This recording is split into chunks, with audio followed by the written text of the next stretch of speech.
my Kiki. She is my Kiki, my beloved Kiki. এত উপর থেকে পড়ে গেছিলো, পেলভিক ফ্র্যাকচার হয়েছিল, আমরা সবাই খুব ভয় পেয়ে গেছিলাম। 4 days, 8th মেটেটা হয়েছিল, আর 8th, 9th, 10th, 11th, 12th, 8th দুপুরবেলা এরকম ঘটনা ঘটেছিল 1:45-এর পর। তারপরে আমরা ওকে 3:30-এর পরে পাই।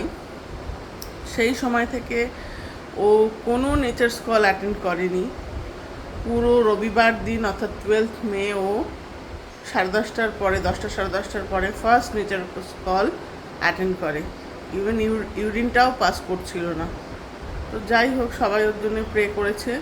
ও এখন সুস্থ, আবার শুনছে মাঝে মাঝে, পরিষ্কার করতে করতে নিজেকে। এটা কৃষাণু, অর্ক, ওদের টিম পুরো এদেরই জন্যে। কৃষাণু হচ্ছে ভেটাশিওরের ওনার কাম প্রোপাইটার, ওরই তৈরি ভেটাশিওর। ও ভেটেরিনারি ডাক্তার। ওর টিম খুব ভালো। তাদের মধ্যে একজনকে তো আমি জানি, অর্কপ্রভু গুপ্ত, ও খুব ভালো। ওরা সবাই মিলে চেষ্টায় মোটামুটি কিকি এখন সুস্থ।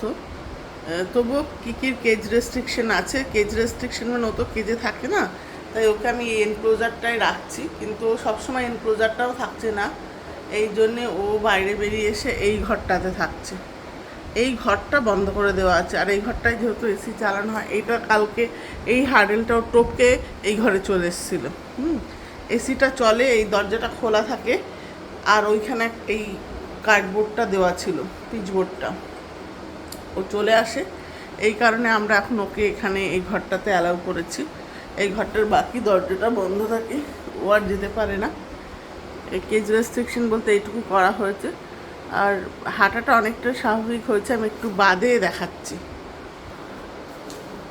ও উঠে খাওয়া শুরু করেছে,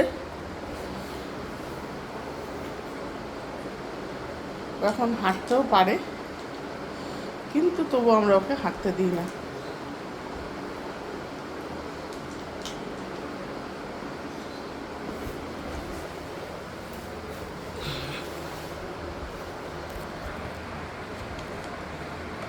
দাঁড়াও।